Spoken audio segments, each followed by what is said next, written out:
After watching this video, you may want to quit Airbnb in California. I'm going to share with you what's coming soon and how it's going to affect both hosts and guests. It's no secret that short-term rentals in California are heavily regulated. There's permit limits, zoning laws, application fees, and other regulations to limit the number of Airbnbs in California. In fact, some cities like Laguna Beach and Napa have banned short-term rentals for good. So there's a lot that would-be short-term rental hosts have to worry about just to operate an Airbnb in California. But with this new law on the horizon, short-term rentals in California are probably going to be a thing of the past. So a while ago, there was a video released by lifestyle influencer Shelby Church where she announced that she was quitting Airbnb. In her video, she shares the final factor that was a nail in the coffin for her Airbnb journey. Here's what that factor is. So in short term, just kidding.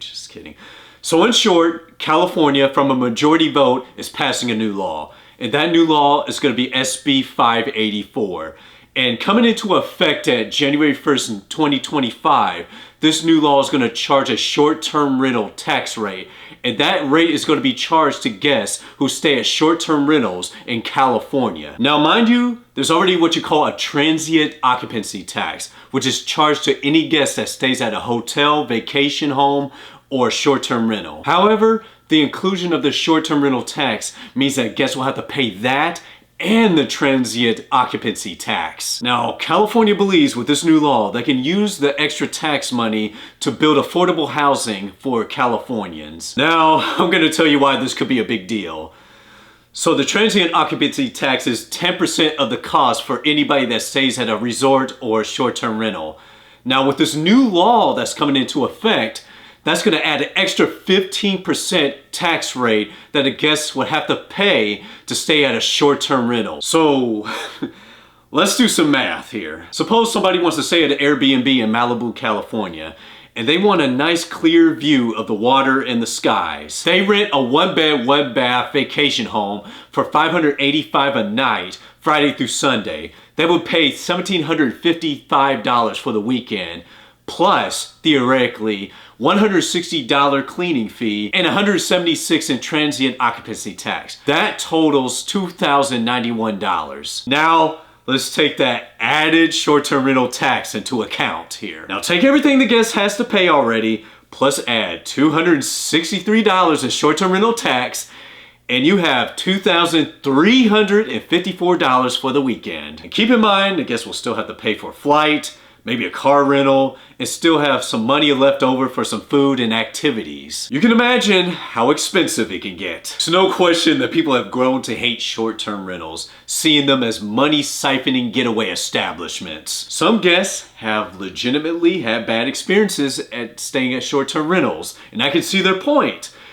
If a customer spends their hard-earned money on something, then they deserve to enjoy what they pay for. But with this new law coming into effect in California, this could cause a lot of people to deviate away from short-term rentals and go back to staying at hotel resorts. To guests, why pay all this money just for a weekend stay just to have some privacy and some temporary amenity exclusivity perks when they could have just as much enjoyment just staying at a Hyatt resort, or in this scenario, Malibu Beach Inn, for the weekend for less? Because remember, this law is not going to affect hotel resorts. That and the cleaning fees associated with short-term rentals makes this a no-brainer for tourists that are looking to save money. For hosts and would-be hosts, they have a lot to worry about already. Where some cities have outlawed Airbnbs for good, other cities like Santa Barbara and Los Angeles have very strict regulations. Someone getting into Airbnb in California has to worry about regulations,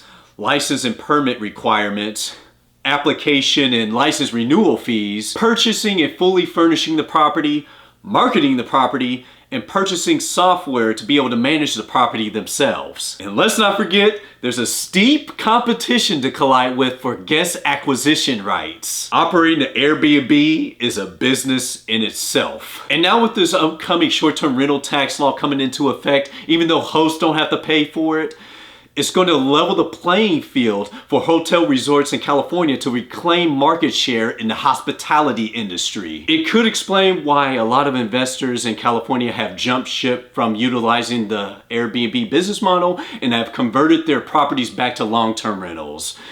I know because, for one, I've talked to real estate agents who are active in the Joshua Tree, California market, a huge short-term rental market. But I can also tell by doing a search on Redfin and filtering the search using the keyword short-term rental or Airbnb, and several listings pop up under that search. But I could be wrong. And hosts may be tired of Airbnb because of the level of work required to operate one. My thoughts on the whole matter is this.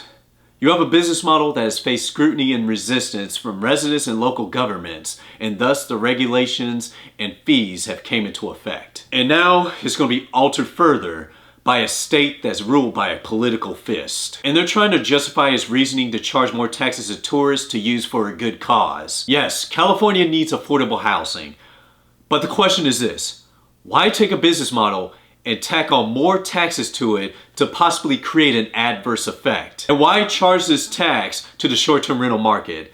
Does California already have enough money from the taxes and the fees that they charge the California citizens? And will they even really use this short-term rental tax to build affordable housing? And even if they do, at what speed and capacity will they even implement this? In my eyes, in video game terms, this is similar to the Nerf and double pumping shotguns in Fortnite. This could further make owning and operating a short-term rental in California more undesirable, while possibly giving objectors of short-term rentals a reason to celebrate. At one point, I was interested in owning and operating a few Airbnbs in California, but now, not any longer. If you are a short-term rental host in California, and you're watching this video, or perhaps you plan on owning and operating one in this state, one thing I'll say is this. I'm not here to give you advice on how to respond to SB 584.